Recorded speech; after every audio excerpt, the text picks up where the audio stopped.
guys, and welcome back to another episode of Curt and Paul Discuss. We today are doing, as you can see, Venom, the new movie about the antihero starring Tom Hardy and sorry, I don't know. Riz Ahmed, I think his name is. Riz Ahmed and Michelle Williams. And what'd you think? Well, I wanted to mention, I wanted to say to you real quick. Okay. I appreciate you handling things, during my absence. Things don't always work out for me to be here. So it's kind of unfair to Curt though, because he has the drive here to do the show. He lives 30 minutes away, so it's a lot to ask of him to come here every week. I know I wouldn't like it. You've been handling it though, man. The show must go on. He's been uploading left and right, and he keeps the videos flowing. So I appreciate you covering. And I think moving forward, I think what the show is going to be more like is more of that, where he's doing the majority of it, and I'm going to try and come around, drop in every once in a while, and we do a little discussion and maybe the bigger movies, and we'll see where it goes from here, guys. But we appreciate you coming around, you sticking around and watching this and being a part of it. But on to the show. What'd you think? I liked it, but see, I didn't go in with any expectations. I always thought Venom was a Spider-Man character, and I didn't realize. We want you to explain a little bit about it, because I didn't realize he has his own separate comic. Is that yes? And he is more in the genre of like Deadpool, where he's like the anti-hero, right? And from what I've researched on it, what little research I've done. Now, I'd be completely honest, I'm not a savant when it comes to comic books. I don't know everything there is to know about it, but I did look into it because I was curious. And from what I understand, Venom does not exist in the same universe as Spider-Man, which is kind of a misconception. Although there was a Spider-Man comic where I can't remember what it's called. It's like the stuff that turned. What's the main character's name that Tom Hardy plays?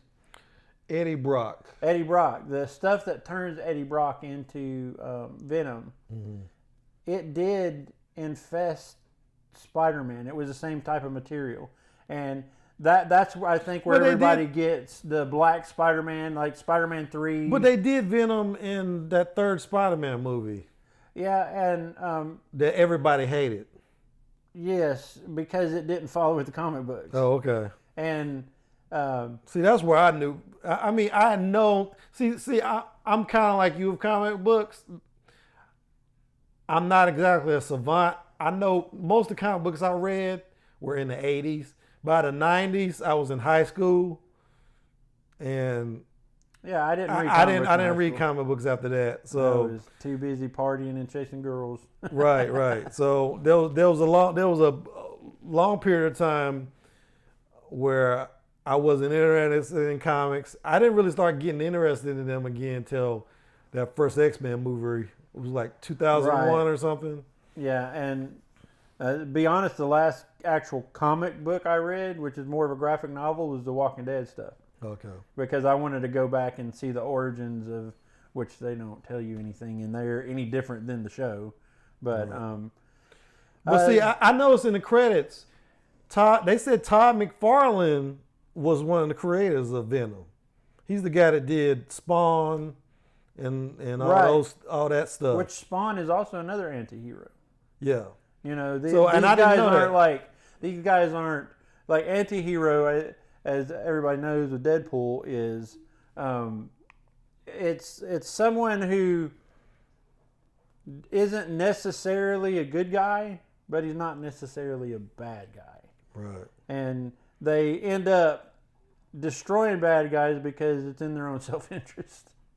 So that that kind of happens in this movie. Yeah, absolutely. Because I was like watching this movie, and it felt more like just an action movie. Didn't really feel like a superhero movie, I mean, you had all this. I guess when Venom is inside him, he's kind of got powers, but not really. He's basically being used as like a host. It's like a zombie almost type situation where you're being driven Right. by something that's not you. Which part of what I really probably my only I didn't like the movie, guys. I'm just going to be straight up with you. I didn't like it. I thought it was the worst bad guy in history. They could have just left that out. They could have left out the whole interaction with his ex-girlfriend, because the best part was when Tom Hardy and the Venom were interacting with each other, talking to each other. That was funny. And I was like, they would cut to the bad guy at the corporation, so typical. And I was like, get back to... At least it wasn't another white guy. True. Because True, they did cast a man of Riz color. Ahmed, he's like Arabic, right? Right, yeah. But I was like, well, finally, the generic bad white guy who wants to make money. I don't even think he wanted to make money. He wanted to save the world type of thing. It was the whole subplot. Yeah. And they worked in climate change. Why do all these movies have climate change as a subplot now? Because they Like, all, remember, did you see the Predator film? Yes. That was the subplot of that movie, climate change. So Riz Ahmed he sends, the whole premise of the movie is he's like Elon Musk.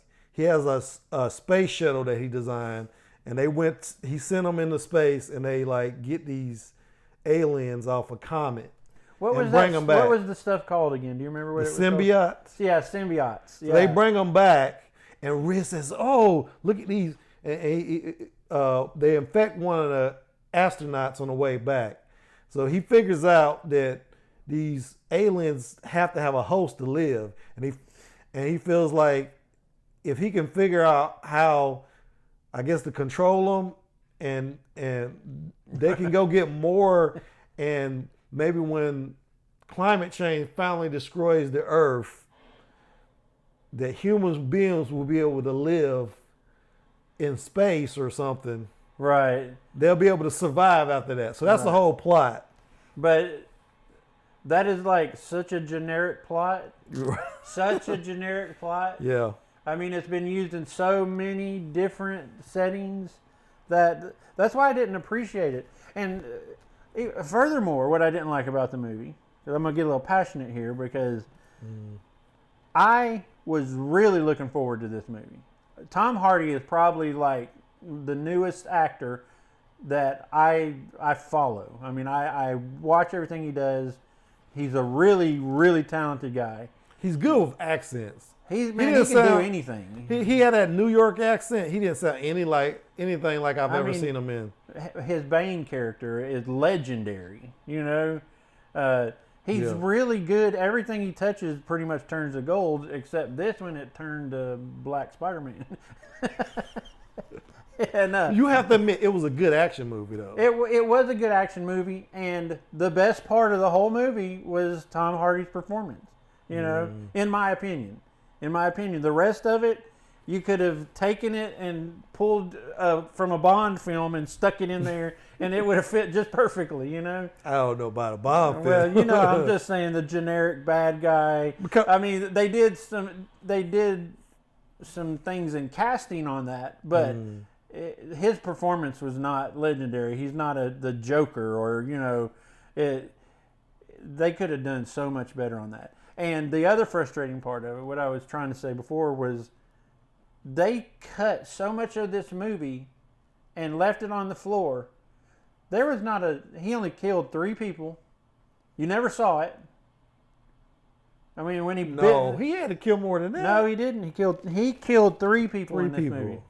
And the 3 people he killed were, when he was biting their heads off, it was a shadow, and there was not a drop of blood in it. And all that was done so they could keep that PG-13 rating. And yeah. But haven't we learned from Deadpool that you can make an R-rated superhero movie and make money? So yes, that's what I'm saying. And Logan, That's what I'm saying. But they just lost their nerve. You You're don't saying have to that go to they the, lost their nerve at the last minute. and you don't have to go to the level that Deadpool is, because that was gratuitous violence, you know. Mm. But meet some, and I know I'll probably get some pushback on this, that I wanted more violence in it. Mm. But I mean, to make it more of a believable film to me, you know, it required a little more, a little better writing, a little better. They had pushed this film as being a little more of a horror film. You know, that it was going to be a take on the antihero and the superhero genre with a little horror tied into it. And I was like, oh, that's refreshing. That's something new. That's something I haven't seen before. Mm-hmm. You know, and I like to be scared a little bit. You know, I like The Nun scared the crap out of me, but I like I like to not see things coming. Yeah. If that makes any sense. Mm-hmm. Because I've been watching movies for a long time. We both have. Mm-hmm. And tell me if you suffer from this as well. You get into a movie and they start putting the plot out, what's going to happen, the stories come together, and then you start seeing it. You seeing, well, I know it's going to happen. I know it's going to happen. This guy's going to do this. This guy's going to betray that guy. Right. And then you're like, nothing new, you know? That's why it's getting to the point where I don't watch trailers as much as I used to, because I like to go in a movie with no expectations. And this, I didn't watch any trailers for this. So yeah, that's why I think I enjoyed it a lot more. And I don't know anything about the character or the comic book, so there was nothing for them to ruin, because I had no expectations. I don't have any kind of history with this character. Well, his girlfriend was hot, at least. Well, she has very, very good skin. What else has she been in? I know who she is, and I've seen her, but I couldn't name. I thought that was who's that chick? I thought she was another actress, and I can't remember the other actress, so I guess it. Well, we never did put up spoilers, but we've told you what the movie's about, and he's an investigative reporter. He's investigating this Elon Musk character that Riz Ahmed. The guy's name is Carlton Drake. He's investigating this guy, and he finds out this guy likes to do experiments on people. I like homeless people, and right. Like they sign over waivers, and he ends up killing a lot of them. So he finds out what this guy does and interviews him and tries to raise the point about these experiments he does, and he gets shut down really quick, but he gets fired because he can't reveal what his source. I guess the source was his girlfriend. His girlfriend is a lawyer, and he breaks into her laptop and discovers this report about this guy, and he's being sued by some family that he victimized. So that was the basic premise, and later very basic. Yeah, later he one of the scientists working with Riz or Carlton Drake goes back to him and says, look, because they've been hiring homeless people to test these symbionts. Right. And the scientist comes to him and says, look, he's killing people. And she sneaks him into the place, and that's where he gets the symbionts. Yeah, that's how he gets exposed. And then he was the perfect host. Right. They hadn't had success on that level. Right. And so all the other hosts died because they couldn't handle it. They couldn't handle the symbiote. They have but symbiotes. This newspaper reporter, not a freaking Navy SEAL or some lumberjack that's got he's just. But Tom Hardy's awesome. I mean, he's awesome. And this movie will probably do very well. All the actors were good. I mean, I thought they were all good. Was your theater sold out? I mean, it was probably about 70% full. Yeah, I had to order my tickets the day before to get in the next day. Yeah. So I went in. It's going to have a huge opening weekend. Now, how it sustains, because I'm not the only one that feels this way. Because I've read a lot of stuff on Twitter and Instagram about it, and a lot of people felt the same way, that, you know, and I think even Tom Hardy has made some statements in regards to, he felt that his best stuff was left on the cutting room floor. That that a lot of this, they cut like 60 minutes out of the movie. Oh, really? Yeah. That's the thing I liked about it. It was very tightly paced. I mean, I didn't feel like, you don't feel any kind of fat on this movie. I mean, it whizzes by from point to point. And I understood what was going on the whole time. It was like that Predator movie. I'm kind of comparing it to that Predator movie, because half the time they would cut to something in that Predator movie, and you're like, what's going on? Like, I could not tell what was going on half the time, but this was edited very well. Like I said, it was edited like an action movie. And I think that the problem that I'm having with it was that my expectations were way different. And when your expectations are different, and then you start nitpicking what you do see. And because it was entertaining. It was certainly entertaining, you know. I'll probably watch it again when it comes on Netflix. And, maybe they'll do another cut. You know, it'd be cool if they did like the editor's cut of it, where they leave a lot of that stuff in. I saw that Deadpool, like director's cut. Right, director's cut. That's what I mean. There wasn't a ton of stuff that they had cut out, but well, good Lord, what could they have possibly cut out of that? Well, it was like there was a scene in Deadpool where he calls, what's that guy who plays Cable? I forget his name. I can't remember either. But the guy who plays, the guy who plays Cable plays Thanos. Well, he calls him Thanos.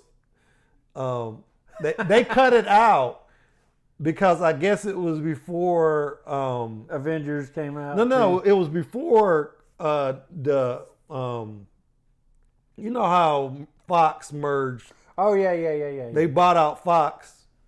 And Disney bought out 20th Century Fox. It was right. It was right before that. They were making a movie right before they finalized that merger. So I guess they were afraid of offending 20th Century Fox, because 20th Century Fox owns Deadpool. So anyway, he calls him Thanos. Well, no. I guess 20th Century Fox didn't want to offend Disney. Right. So they cut that line out, but they put it back in this extended cut. And it was stuff. Oh, there was another scene at the very end where he goes back in time and he's going to kill Hitler as a baby. Oh yeah. They put that back in. When that whole him traveling through time thing happens. Yeah. But they cut out. They didn't have that, him killing Hitler baby. Well, he didn't. Well, he doesn't really kill him. But he's like going to kill. He's a little baby, so he's like, I can't do it. He said, I'm going to introduce you to Cable. He loves killing kids. So that's how it ends. But they cut that out for the theatrical release. But they added it back in. There was also a line where where the guy, Peter or whatever, says, I have type 2 diabetes and type 1 diabetes or something like that. They cut that out of the theatrical, but they put it back for this version. So it was a bunch of stuff like that. X-Force. But hopefully they'll do another version of this. Because what you're saying is that it should have been more of like a horror movie. Yeah, and the stuff that they cut out, because it was confirmed that it was more horror-ish. But see, how could it be a horror movie? There was a lot of jokes with the whole. I think there was like a lot of jump scares and stuff, know, that they probably cut out to make it not as frightening, so that. But I felt like PG-13 audiences would enjoy it. I feel like it was a little bit too jokey. It would have been a little bit too jokey to work as a horror film. But without that jokey part in it, it would have sucked even worse, if you ask me. So he's having all these like internal conversations with Venom. You know, I say all this stuff about these movies. I couldn't make them. You know, and so, but as an audience, we've grown to an expectation in a modern world where, I mean, new movies coming out left and right about this and that, and some of them are great and some of them are crap, and you know, so we've become trained to be critics of film. What I would say is it works as an action movie. I agree. So I would give it, as an action movie, I'll give it 4 Bruce Willises. Okay? It doesn't really work as a superhero movie. The guy is not, he doesn't go through the whole, when he gets Venom, he doesn't go through the whole, ooh, let me see if I can fight crime with this, and I'm gonna do this, and I'm gonna save people. It's more like self-preservation type stuff, you know, or kind of like that. It's like self-driven. He's pretty much doing the Venom of Venom, and Venom is like, I don't know, it's kind of a superhero movie, but as a superhero movie, I would give it 2 Stan Lees. 2 Stan Lee. As a horror movie, I give it 0 Conjurings. 0 Conjurings. Yeah. So if you want to see an action movie, yeah, go ahead. This is for you. 4 Bruce Willises, like I said. And like he said, the actors that were in it were good actors. Everybody was good. There was no bad acting. I mean, the good special effects. Lot of freaking CG. Because you know, Riz, he came off as a bad guy, but not as a.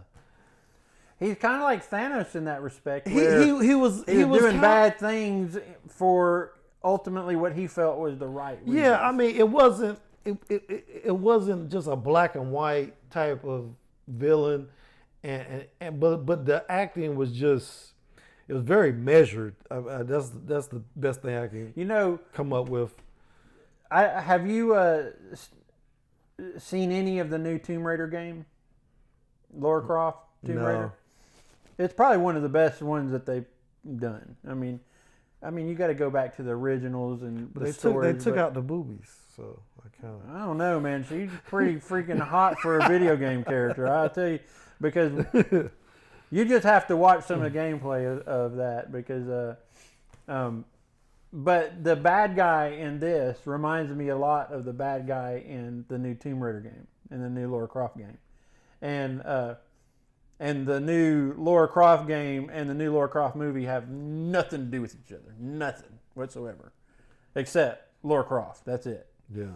But those 2 characters remind me a lot of each other. That the bad guy in the Tomb Raider game, he thinks he's doing what's best for his people. And he's willing to hurt people to do what's best for the people that he's trying to save. Mm-hmm. And this guy is similar to that. You know, he thinks he's doing what's best for mankind as a whole. And if he has to kill some homeless people to make it happen, that's just breaking the eggs and make the omelet type thing. Right. And so, overall, I give this movie a 2. A 2. I would give it, like I said, I already gave my rating. No, I'll bump that up to a 3 because it was a good action movie. Yeah. But not what I expected. It certainly wasn't bad as The Predator. Yeah. I'm sorry. I wish you were review that. I wish you had been here for that. Did you see it? Yeah. God, that was such a disappointment. Oh. But I kind of went into that one expecting it to be a disappointment. So I was laughing a lot during that movie because I went in there. I was like, God, how bad is this going to be? One thing I forgot to mention in my review was about the freaking stupid predator bulldogs. Oh my God, they had dreads. The bulldogs had dreads. Yeah, what were they thinking? Oh! Yeah, that just killed me. That movie killed me. That's like the dogs from Resident Evil. They're so bad that they're funny, you know. Now the Resident Evil movies that came out at first, then the first couple were okay, and then as they came out more, they just got more and more stupid and ridiculous. But yeah, this one just came out the gate just stupid as hell. Yeah. And then they just named it Predator like they're remaking it. I mean, what is it like Predator 17, the circus? It was nothing like that. Oh, Hunt Club. let's not even get into it. That movie. I'm just trying to forget that movie. Yeah. But that's it for this weekend. Anything Yeah, else? guys, thanks for sticking around. I'll be back in a few videos, and remember to like, comment, and subscribe, and we will see you on the next video. See you later.